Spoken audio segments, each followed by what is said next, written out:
Bueno, buenas tardes. Hoy es domingo 27 de octubre de 2024 y la enseñanza del día de hoy la he titulado ¿Estás dentro o fuera? La palabra parábola del sembrador. ¿Estás dentro o fuera? La palabra del sembrador. Y vamos juntos al libro de Marcos, que es el libro que hemos estado estudiando como iglesia. Vamos al capítulo 4, hoy vamos a revisar capítulo 4 de los versículos 1 al 20. Marcos 4, versículos 1 al 20. Vamos ahí rápidamente, nos situamos ahí, ponemos nuestros separadores y vamos a leer primeramente esta porción de la palabra para situarnos en la enseñanza del día de hoy. Marcos capítulo 4, empezamos con el versículo 1. Leemos.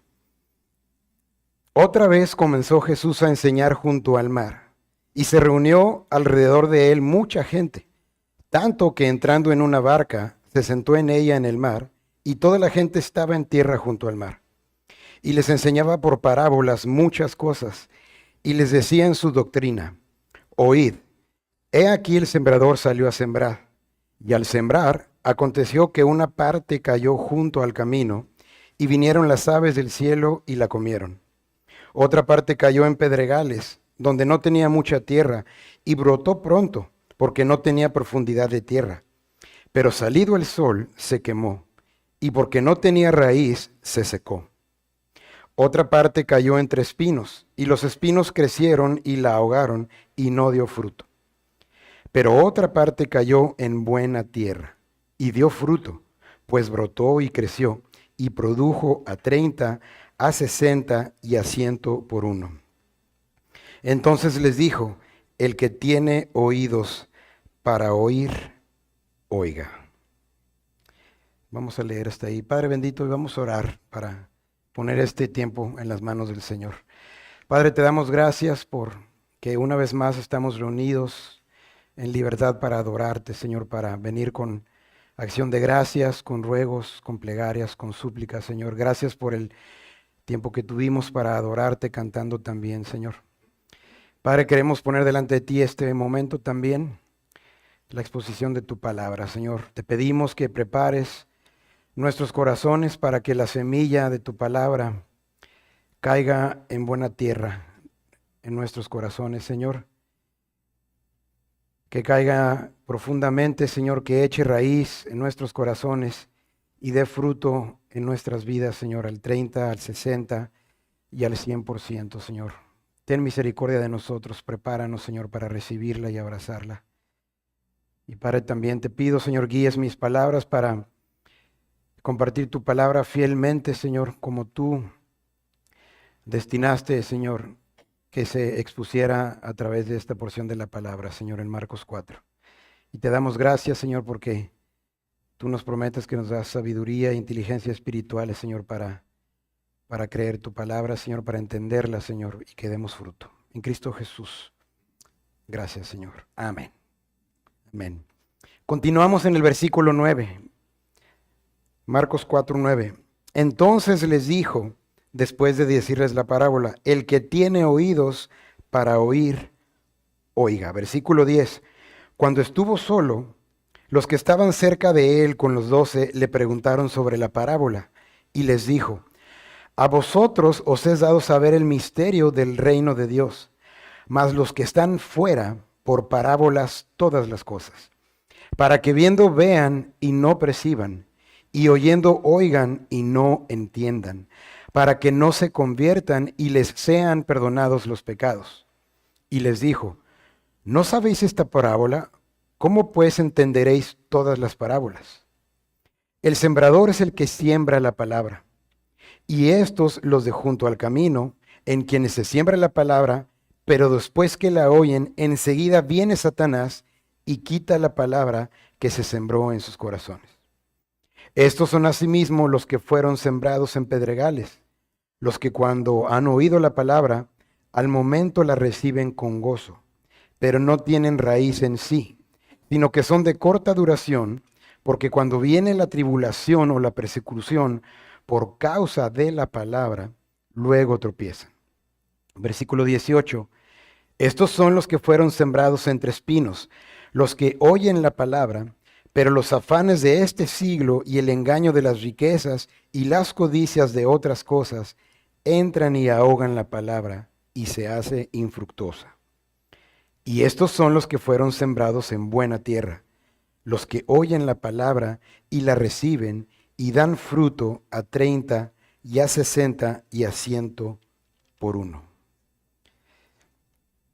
Aquí en este texto, y recordando el contexto de lo que hemos estado estudiando en la carta, en el Evangelio de Marcos, vemos que para los discípulos de Jesús, a quien él mismo había llamado con una autoridad soberana, era ya evidente que Jesús es el Hijo de Dios.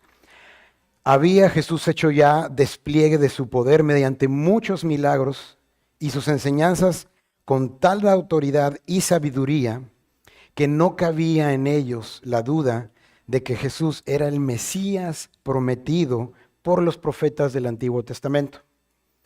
Pero al mismo tiempo, y lo que hemos visto hasta ahorita en el Evangelio de Marcos, es que los demás no. Lo que hemos visto hasta ahora en el Evangelio es que hay una cruda realidad con respecto al mensaje de Jesucristo y su Evangelio, que no había muchos frutos visibles en las grandes multitudes que le buscaban y le seguían constantemente. O lo rechazaban abiertamente o le seguían con motivos equivocados. Los líderes religiosos de la nación no creyeron en él y el domingo pasado veíamos cómo le aborrecieron a tal punto que lo acusaron inclusive de estar endemoniado. Y las multitudes que le seguían, la mayoría de ellos no andaban en realidad tras del evangelio, sino en busca de beneficios personales e inmediatos, en busca de milagros. Las reacciones en general eran de rechazo hacia el ministerio de Jesús. Las multitudes vieron los mismos milagros que los discípulos, recibieron las mismas enseñanzas y conocían también del Mesías prometido en el Antiguo Testamento. Entonces surge la pregunta, ¿por qué entonces ellos no creyeron en Jesucristo? ¿Por qué unos sí creyeron y otros no? Tal parece que los discípulos del Señor se estaban haciendo esa misma pregunta. Dice Lucas 13:23, un pasaje paralelo y un poquito más adelante, que en cierta ocasión uno de sus seguidores le preguntó directamente al Señor si eran pocos los que se salvaban. Evidentemente ellos tenían esa misma inquietud o duda. ¿Son pocos los que se salvan?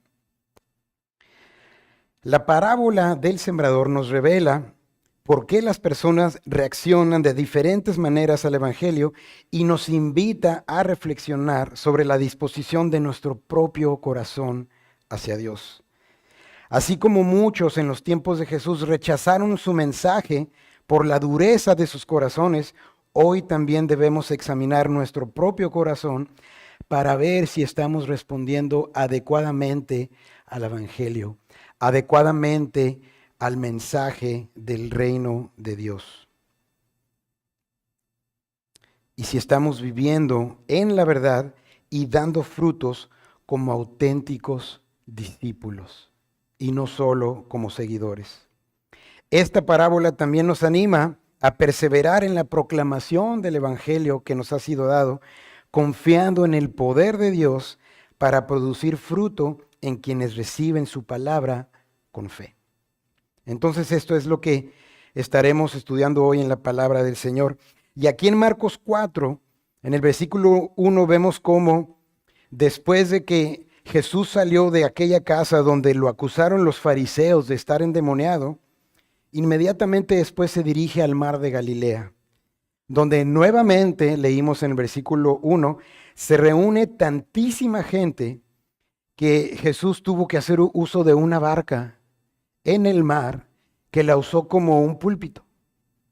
Traten de imaginarse ese cuadro, el mar, la playa, tantísima gente.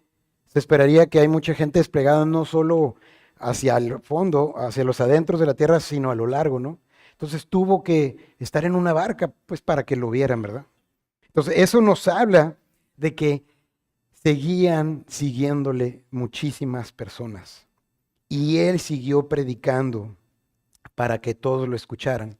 Sin embargo, en esta ocasión lo hace a través de parábolas. Lo vimos en el versículo 2. La parábola en griego significa, esa palabra, colocar una cosa a un lado de otra con el propósito de hacer una comparación. Eso significa la palabra parábola en griego. Colocar una cosa al lado de otra con el propósito de hacer una comparación. Y la parábola era un recurso muy utilizado por los líderes religiosos de esos entonces.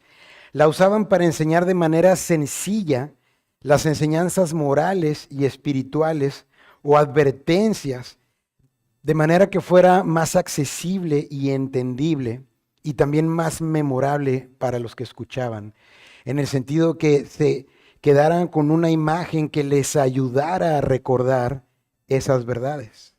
Por eso el uso de las parábolas. Entonces la gente estaba ya acostumbrada a ello en ese entonces.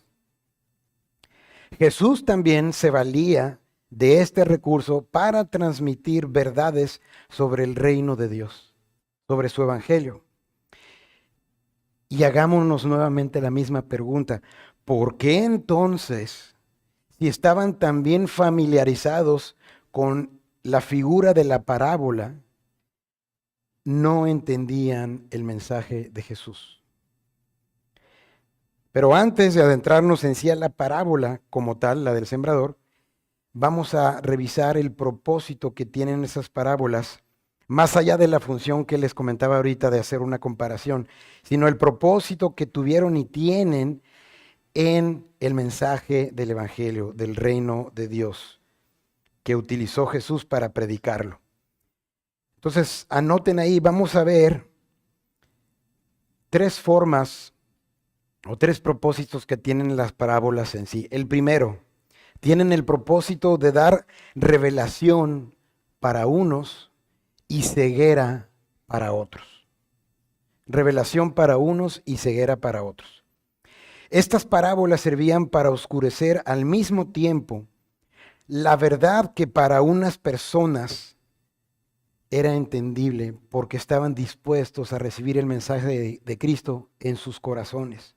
Es decir, la misma verdad que para unos era luz, era oscurecimiento para todas aquellas personas que estaban ya predispuestas en sus corazones en contra de esa verdad que predicaba Jesús. En otras palabras, revelan y ocultan la verdad al mismo tiempo, las parábolas. La misma historia que para los creyentes puede ser sumamente ilustrativa y esclarecedora sobre el reino de los cielos, para otras resulta un acertijo totalmente confuso. Entonces las parábolas son un medio de gracia para los creyentes, mientras que es una señal de juicio para los incrédulos. Luz para los que creen, obscuridad para los que se resisten, gracia para los que creen, juicio para los que se resisten. Es una señal del juicio para todos aquellos que desechan la verdad en contra de toda evidencia, que es lo que hemos visto que ha estado pasando en Marcos. Ahora, si hacemos una construcción cronológica, es decir, tiempo por tiempo, de los eventos que se narran en los evangelios, es decir, Marcos, Mateo, Lucas, Juan, se estima que Jesús había ya estado compartiendo y predicando por cerca de 2 años. 1 año en Jerusalén, cerca de 1 año en Galilea. Y su mensaje lo hemos visto, era un mensaje poderoso, como de quien tenía autoridad, lo decían. Y acompañado de muchísimos milagros nunca vistos. Y directamente nada más y nada menos que del Hijo de Dios. Y aún así, no creyeron. Pero porque decidieron no creer. Decidieron no creer. Unos rechazándole abiertamente, como lo mencionábamos, y otros siguiéndole por motivos equivocados, para esos beneficios inmediatos y que Jesús simplemente les arreglara sus problemas. Pero en realidad no querían a un Mesías que los librara del dominio del pecado, mucho menos estaban dispuestos a someterse a su autoridad y la autoridad de su palabra. Y por eso Cristo ahora, a partir de este punto, está trayendo juicio sobre ellos, al hablarles únicamente por medio de parábolas. Vamos juntos al libro de Mateo, capítulo 13, versículo 34. No quiten su separador de Marcos 4. Y vamos al evangelio anterior en Mateo, donde claramente nos dice Mateo que sucedió esto. Mateo 13, versículo 34.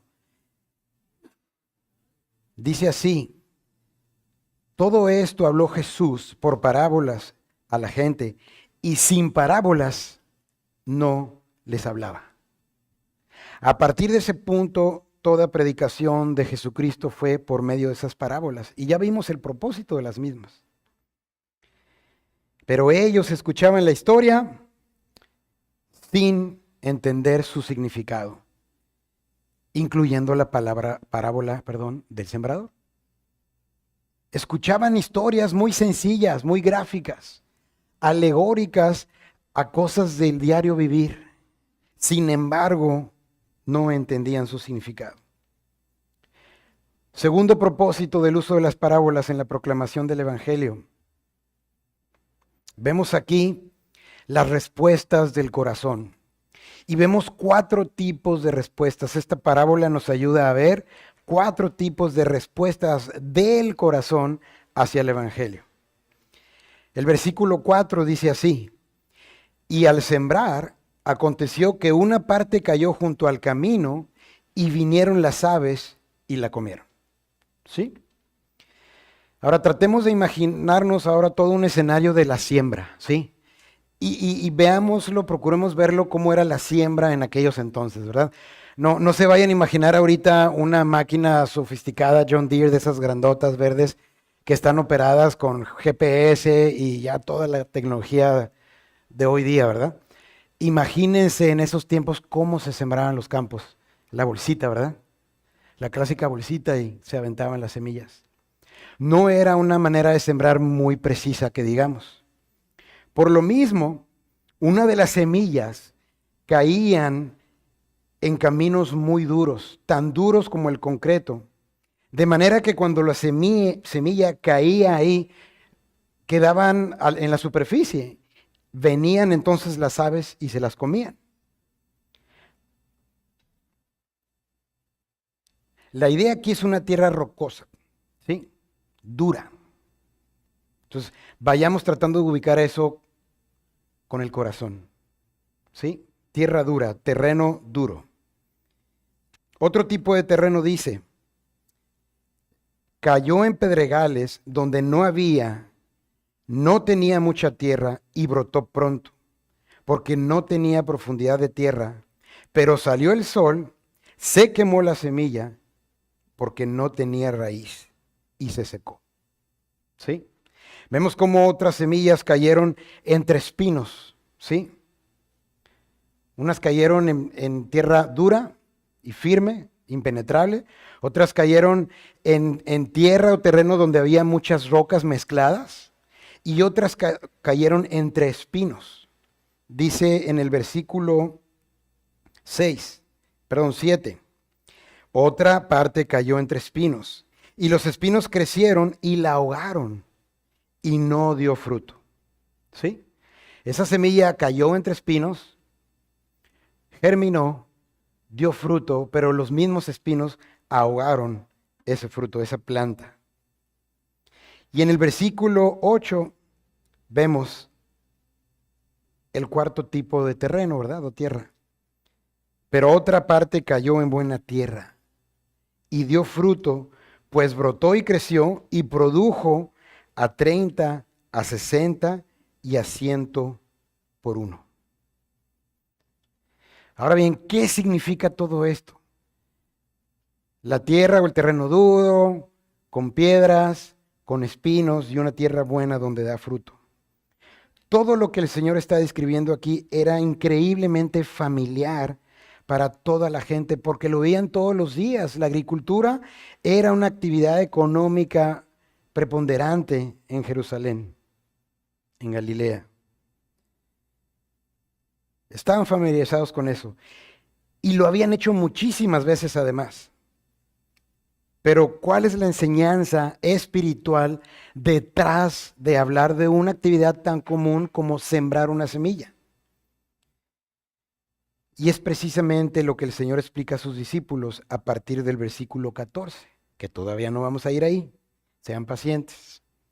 Antes de llegar ahí, Él quiere que sus discípulos entiendan a qué se debió ese cambio en su manera de enseñar, en su metodología para predicar el Evangelio. ¿Por qué de repente Jesús comienza a hablar en parábolas? Y eso fue con el propósito de que vivieran la consecuencia de rechazar la semilla del Evangelio. Todos aquellos que la oían, pero decidían resistirse al mensaje del reino de los cielos. ¿Sí? Ese es el tercer propósito del que les hablaba. El propósito de las parábolas. Vivir las consecuencias de rechazar la semilla del Evangelio. Leemos en el versículo 10, Marcos 4:10.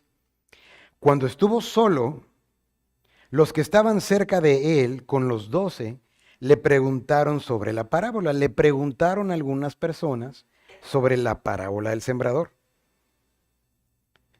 Y aquí recuerden cómo en el versículo 1 nos dice que había de nuevo una gran multitud escuchando el mensaje de Cristo en el mar de Galilea.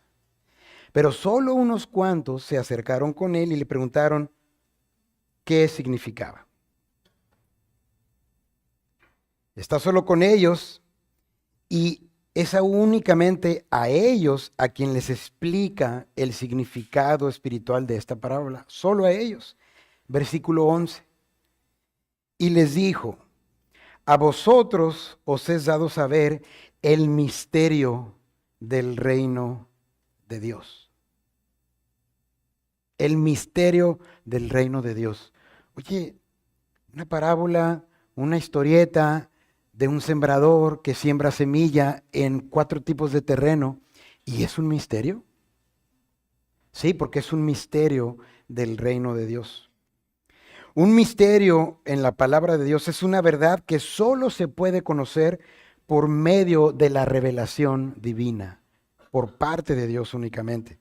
De manera que lo que el Señor está diciendo aquí es que las enseñanzas del reino de Dios estaban destinadas únicamente para aquellos que ya estaban en el reino de Dios y que se habían sometido voluntariamente a la autoridad de Jesucristo.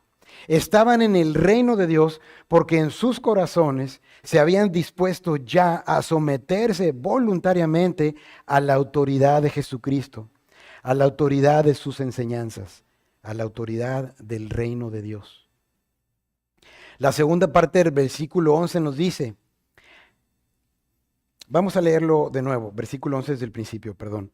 A vosotros os es dado saber el misterio del reino de Dios, mas los que están fuera, a los que están fuera, por parábolas todas las cosas. Para que, viendo, no vean y no perciban, y oyendo, oigan y no entiendan, para que no se conviertan y les sean perdonados los pecados. ¿Ven el propósito ahí? Por eso hablábamos de el propósito de las parábolas, siendo luz y siendo sombra, obscuridad, siendo gracia y siendo juicio al mismo tiempo. Y ahora probablemente aquí algunos de ustedes pueda sonar este versículo 11 así como que, a ver, espérame, ¿cómo estás diciendo que Jesús deliberadamente hizo algo para que la gente no se salvara? ¿Cómo es posible el Hijo de Dios haciendo algo deliberadamente para que no le crean? Deliberadamente, como dice aquí, para que no sanen y no se salven. ¿Cómo?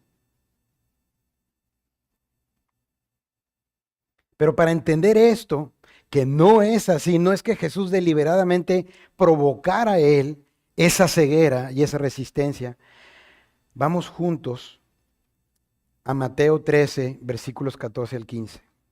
Y mientras lo buscan, les comento, esta referencia en Mateo 13, 14, 15, de igual manera que este versículo 11 de Marcos 4, es una referencia que Jesús hizo directamente al libro de Isaías. Apunten ahí, el libro de Isaías capítulo 6, versículos 9 y 10.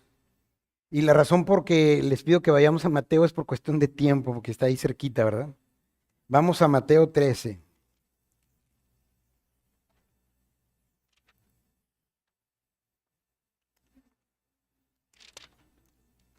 Dice así, Mateo 13, versículos 14 al 15.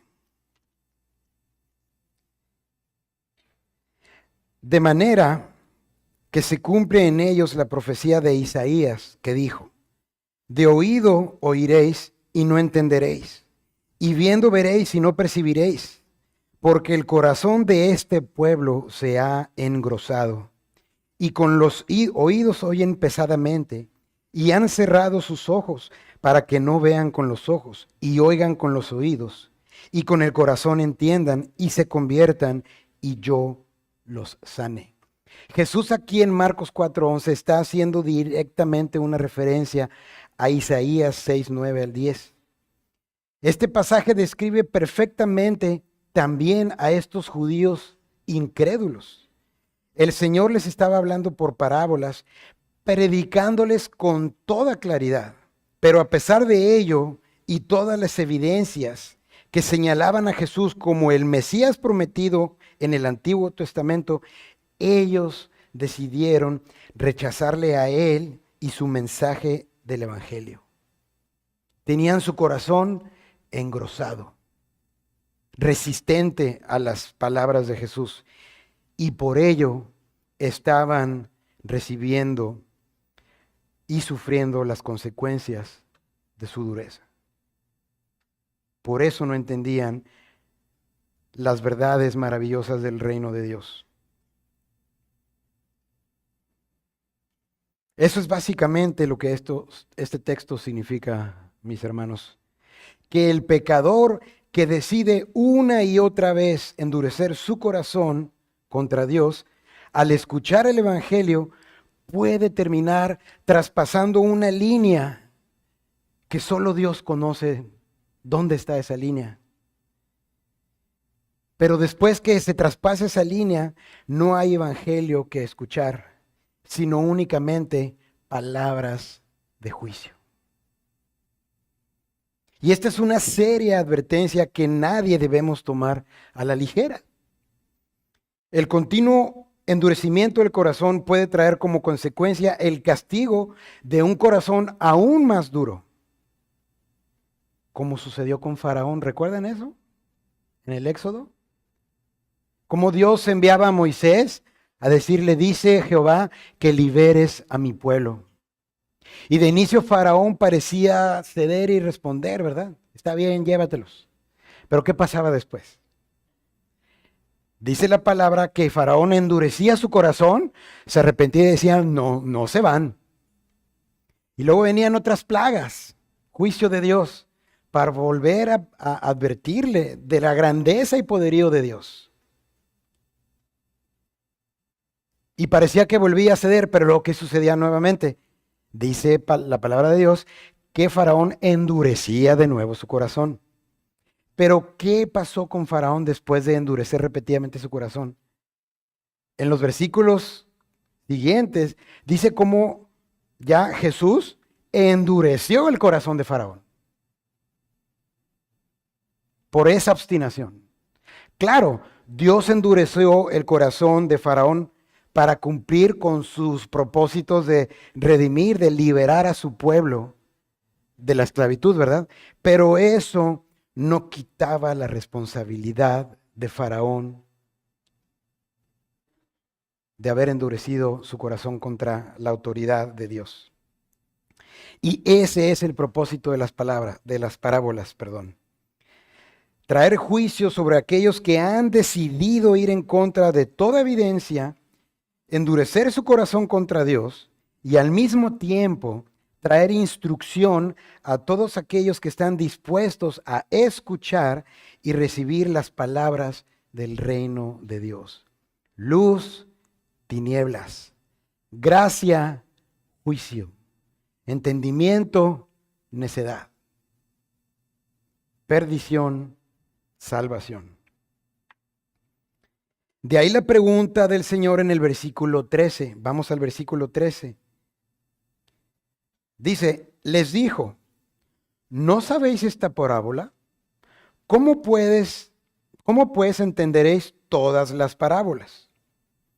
En cierto modo, la parábola del sembrador, que es la primera aquí, es la clave para que entendieran el resto de las parábolas del reino de Dios que estaremos viendo en próximos domingos.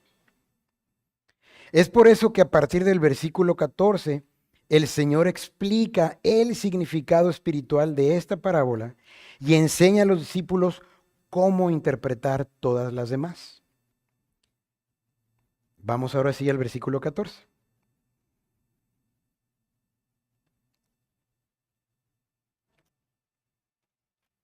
Versículo 14 del capítulo 4 de Marcos dice así: el sembrador es el que siembra la palabra. Ahora comenzamos a entender que el Señor Jesucristo no solo estaba dando clases de agricultura, ¿verdad? Estaba hablando de cómo opera la predicación de la palabra en el avance del reino de Dios. Y en esta simple declaración no solo vemos que el sembrador era Cristo, sino el sembrador somos todos aquellos que proclamamos el evangelio de Cristo.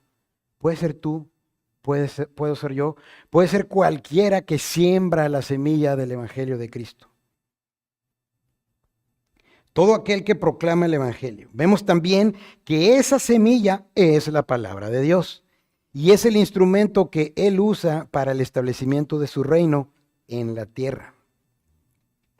Y debemos tener muy claro, mis hermanos, que Dios no usará ninguna otra cosa para hacer que los pecadores vengan a Cristo en arrepentimiento y fe, si no es por la predicación de la palabra. No lo busquen. En 1 Corintios 1:21 dice que a Dios le plació que fuera por la locura de la predicación que fueran alcanzados los perdidos. ¿Recuerdan eso? Así Él lo estipuló. Y esto es clave y es importantísimo que lo tengamos claro. La predicación de la palabra es para que las personas nos sometamos voluntariamente y gozosamente a la autoridad de Jesucristo. Porque eso es lo que significa ser parte del reino de Dios. Estar sujetos voluntaria y gozosamente a la autoridad de Dios. ¿Cómo va a venir el reino de Dios a pecadores rebeldes y endurecidos en sus corazones si no quieren someterse a la autoridad de Dios? Es imposible.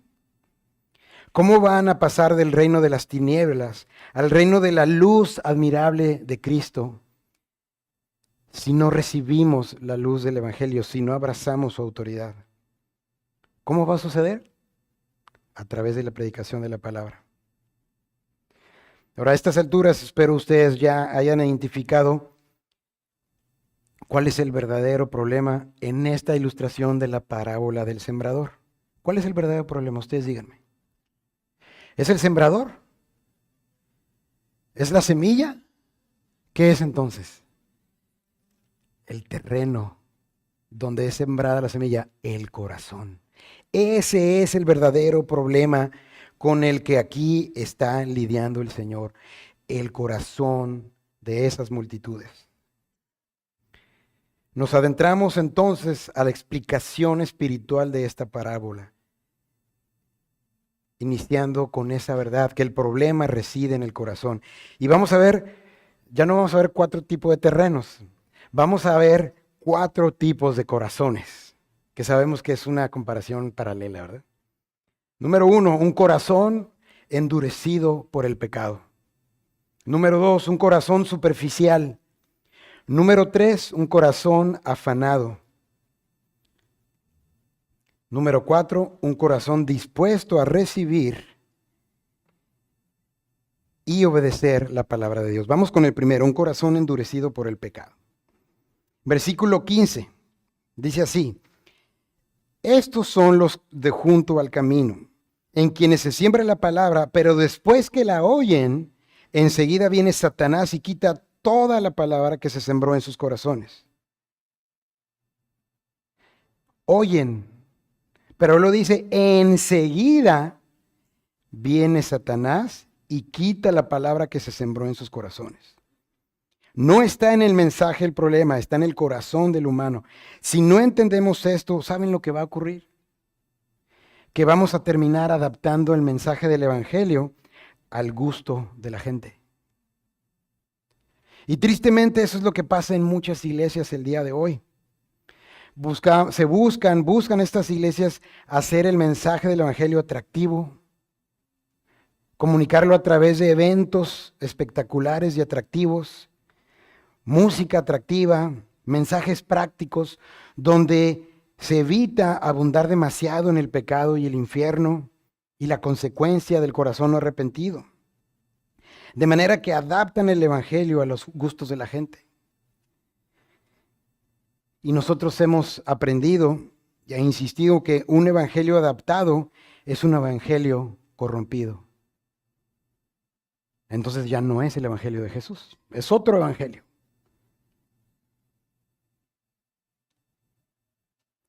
Y la consecuencia de esto es que produce falsas esperanzas de salvación, produce seguidores, no produce verdaderos discípulos. ¿Recuerdan eso? ¿Cómo lo estudiamos hace un par de domingos? Es una falsa esperanza de que si las personas se sienten a gusto y aceptadas en un inicio, es decir, no incomodadas demasiado con el Evangelio completo de Dios, tarde o temprano serán ganados para Cristo. El problema aquí no está en la semilla, el problema no está en la metodología, el problema está en el terreno. Es un problema del corazón, y un corazón que se resiste de una forma u otra a la palabra predicada no es un terreno dispuesto que pueda dar fruto. No hay manera. Versículo 15. Estos son los de junto al camino en quienes se siembra la palabra, pero después que la oyen, enseguida, rápidamente viene Satanás y quita la palabra que se sembró en sus corazones. Y saben una cosa, mis hermanos, cuando estamos nosotros aquí reunidos en la iglesia, no todo es color de rosa en el sentido espiritual. Todo tranquilo, todo en paz. Claro, el Señor se mueve en medio de nosotros, pero vemos en la palabra y entendemos por la palabra que el diablo y sus demonios tienen puestos sus ojos en todo lugar donde el Evangelio está siendo proclamado con fidelidad. Y él está buscando esos corazones endurecidos para arrebatar de inmediato la palabra que escuchan. Donde la palabra se queda en la superficie, y como describe la parábola, vienen las aves y se lo llevan. Viene el diablo y lo roba.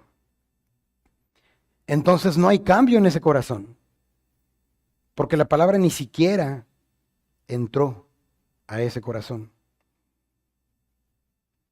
El corazón de piedra no se convierte en un corazón de carne, permanece endurecido. Y aún ahorita seguramente hay personas en este auditorio que mientras se predica la palabra, esta palabra, mientras estuvimos cantando, mientras estuvimos orando, no tienen la disposición de escuchar lo que Dios tiene que decirles. Y cada vez que se sienten confrontados con la luz de la palabra, que sienten un remordimiento de su estilo de vida, ponen pretextos o se justifican a sí mismos o empiezan a hacer señalamientos sobre el ministerio de la iglesia, sobre el que predica, sobre el que anuncia, sobre el que canta, sobre el que enseña allá. Es una manera muy común. Y es importante que lo entendamos porque luego tenemos la tendencia a separarnos. Pobres aquellos que no son creyentes. Están endurecidos a la palabra. Pero aún siendo creyentes, la actitud de nuestro corazón muchas veces es esa. Y no fructificamos en nuestra vida. Porque está endurecido nuestro corazón. Le ponemos pero a todos. Primero señalo al de allá afuera. Primero señalo a aquella persona que tener un corazón dispuesto para recibir. Y esto es algo muy engañoso. Engañoso es el corazón más que todas las cosas, ¿verdad? Nos enseña el Señor en su palabra. Pero el problema no es el mensaje o el mensajero, sino ese corazón endurecido. Y son personas que generalmente no los mueve nada. Ni escuchar de los juicios terribles de la ira de Dios contra el pecado, ni escuchar de la grandiosa y maravillosa gracia de Dios para salvación. Vemos ahora el corazón superficial. Número 2. Luego está el terreno del corazón superficial, versículo 16. Estos son asimismo los que fueron sembrados en pedregales, los que cuando han oído la palabra, al momento la reciben con gozo.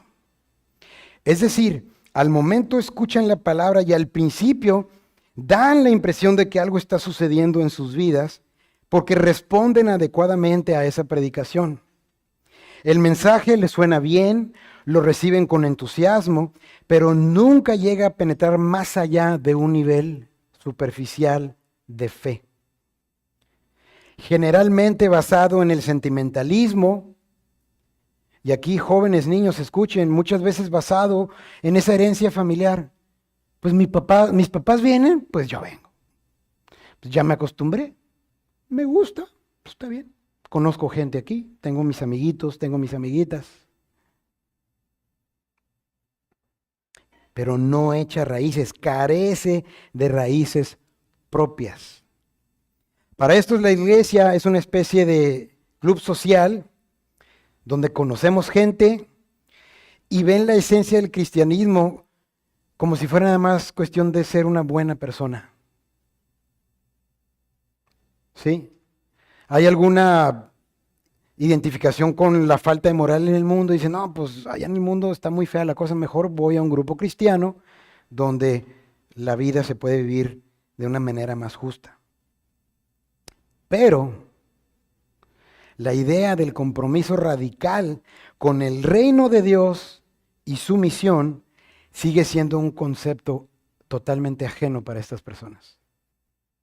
Yo vengo, participo, pero superficialmente. No me pidas más. O tal vez son personas que están luchando con muchos problemas en su vida y cuando escuchan el mensaje de la palabra, presuponen que por fin encontraron un tipo de mensaje que les va a ayudar a salir de sus problemas o a experimentar una alegría que nunca han experimentado, un bienestar del que nunca han disfrutado o esa felicidad que siempre han querido tener. Pero lamentablemente ellos no entienden en realidad la esencia del Evangelio y el precio que van a tener que pagar por seguir a Cristo. Vemos la segunda parte del versículo 17. Dice, pero no tienen raíz en sí, sino que son de corta duración, porque cuando viene la tribulación o la persecución por causa de la palabra, luego tropiezan. Escucharon la palabra, la recibieron de inicio con gozo, pero cuando viene la tribulación o la persecución a causa de la palabra, entiéndase a causa del reino de Dios, a causa de la palabra de Cristo, luego tropiezan, porque no había una raíz propia. Noten que el Señor da por sentado que nosotros vamos a tener problemas, tampoco nos identifiquemos con Él. Es un hecho, y lo sabemos, ¿verdad? Que la vida cristiana trae aflicción. Es una promesa de Dios además. En el mundo tendréis aflicción. Y cuando es por causa del Evangelio, no es la excepción. Cuando esto ocurre, esta persona superficial se da cuenta de que la vida cristiana no era lo que pensaba. Pero la fe verdadera se fortalece en medio de la aflicción y las dificultades. Pero esas mismas pruebas y aflicciones que fortalecen la fe del verdadero creyente también son usadas por Dios para poner en evidencia la falsa profesión de aquellos que dicen ser cristianos, dicen creer, pero como decimos, a la mera hora no le creen a Dios. Y tienen una vida dual, combinada. En esto me hace sentido lo que me enseña Dios y lo vivo así, pero en esto otro, no, lo voy a hacer a mi manera.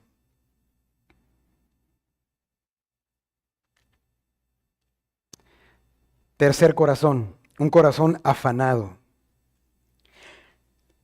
Versículo 18. Estos son los que fueron sembrados entre espinos, los que oyen la palabra, pero los afanes de este siglo y el engaño de las riquezas y las codicias de otras cosas entran y ahogan la palabra y se hace infructuosa. Ahora, como humanos, Dios nos creó así, ¿verdad? Constantemente estamos deseando cosas que son legítimamente deseables. Dios así nos hizo, y de hecho esa es la diferencia entre los humanos y el resto de las especies, ¿verdad?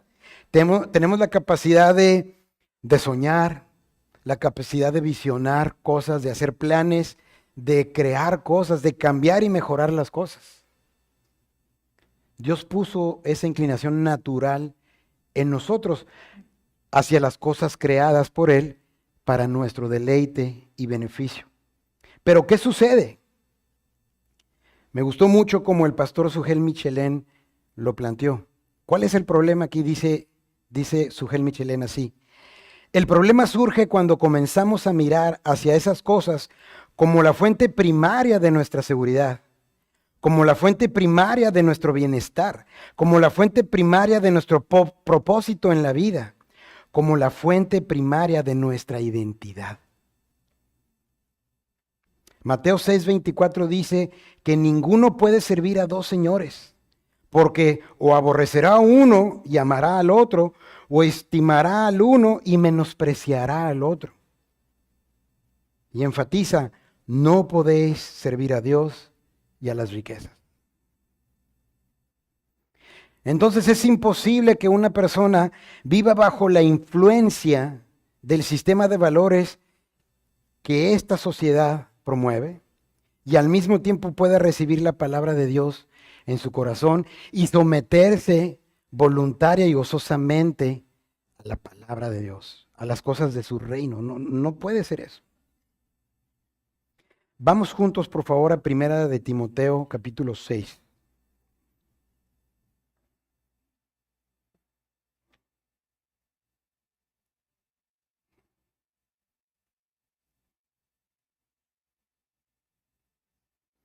Primera de Timoteo, capítulo 6, versículos 9 y 10. Leemos así. Porque los que quieren enriquecerse caen en tentación y lazo, y en muchas codicias necias y dañosas, que hunden a los hombres en destrucción y perdición. Versículo 10. Porque raíz de todos los males es el amor al dinero, el cual codiciando algunos se extraviaron de la fe y fueron traspasados de muchos dolores. Entonces, cuando esos deseos comienzan a dominar el corazón de esa manera, la palabra de Dios queda sepultada bajo nuestros propios ídolos, que es lo que representan esos espinos de los que habla la parábola, y no puede fructificar de ninguna manera.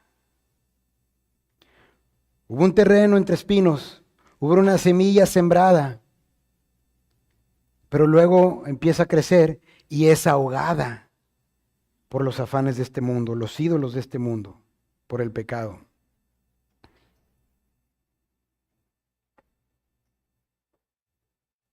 Si tú te encuentras a ti mismo afanado, afanada, ansioso, ansiosa, agitado o agitada todo el tiempo y te cuesta trabajo centrarte y concentrarte en las cosas del reino de Dios, es muy probable que la semilla de la palabra de Dios no pueda germinar en tu corazón para producir mucho fruto, porque se ve ahogado por esos afanes de la vida. Cuarto corazón, un corazón dispuesto a recibir y obedecer la palabra de Dios. Versículo 20. Y estos son los que fueron sembrados en buena tierra, los que oyen la palabra y la reciben y dan fruto a 30, a 60 y a 100 por uno. Entonces el terreno del corazón que recibe la palabra de Dios y la obedece, fructifica. Y ahora, pueden ver ahí el orden de las cosas. Dice, escuchan, luego ellos reciben y luego ellos dan fruto. Ellos escuchan, ellos reciben en el corazón y ellos dan fruto. ¿Qué tienen en común el resto de los corazones? Todos, dice ahí, escuchan. El del corazón endurecido escucha la palabra de Dios. El del corazón afanoso escucha la palabra de Dios. El del corazón, ¿cuál era el otro? Antes de ese. Superficial, gracias, escucha la palabra de Dios. Los 4 corazones escuchan la palabra de Dios, pero solo un corazón recibe la palabra de Dios. Recibe la semilla del Evangelio. Y por lo tanto es el único que produce fruto. Estas son las personas que vienen a la iglesia con un corazón humilde, con una conciencia profunda de la necesidad que tienen de la gracia de Dios. Estas personas escuchan la palabra con expectación porque ellos saben que necesitan oír lo que Dios tiene que decirles personalmente. Dios dice en su palabra en Apocalipsis capítulos 2 y 3 que Él constantemente se está moviendo y observando a las iglesias y a los creyentes. Hace referencia a las 7 iglesias de Asia que representan las iglesias actuales también. Y al ver esos corazones, a cada uno da su porción, de acuerdo a la disposición que tienen de recibir su palabra. Y la porción de unos es juicio, es exhortación, y la porción de otros es gracia, es promesa de que vencerán. ¿Ven la armonía, la unidad de la palabra de Dios? En este caso, en el Evangelio de Marcos, en los Evangelios, la parábola del sembrador y lo que vemos en Apocalipsis, el Señor constantemente está viendo nuestro corazón y hablándonos específicamente a cada uno de nosotros, como iglesia local, pero también como individuos. Así que, hermanos, amigos, este mensaje es para ti. Dios quiere que tú escuches la palabra y quiere obrar en tu corazón por medio de la predicación de la palabra. Entonces, quien escucha la palabra de Dios solo debe hacer, lo que debe hacer es examinarse a la luz del mensaje del reino de Dios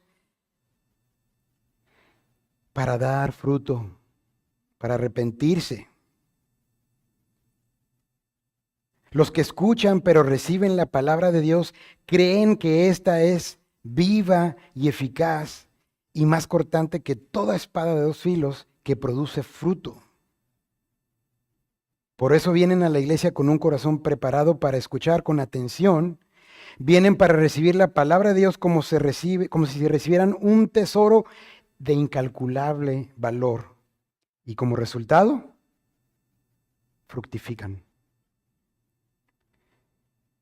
Dice el Señor al final del versículo 20, Marcos 4:20, al final del 20, dice, dan fruto al 30 por 1, al 60 por 1 y al 100 por 1.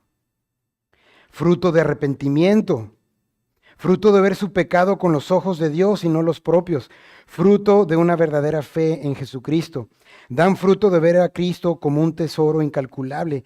Dan fruto de anhelar y desear que el reino de Dios se establezca en sus vidas, en sus familias, en la iglesia. Y esto nos debe confrontar. Por eso el título de esta enseñanza el día de hoy: ¿tú estás dentro o estás fuera del reino de Dios? Un llamado a examinar nuestro propio corazón, arrepentirnos y creer por fe. Para los creyentes, algunas veces cometemos el error de plantearnos la pregunta cuando somos confrontados con estas verdades. Y decimos, bueno, quiere decir entonces que cuando yo escuché el mensaje del Evangelio, pues mi corazón estaba preparado.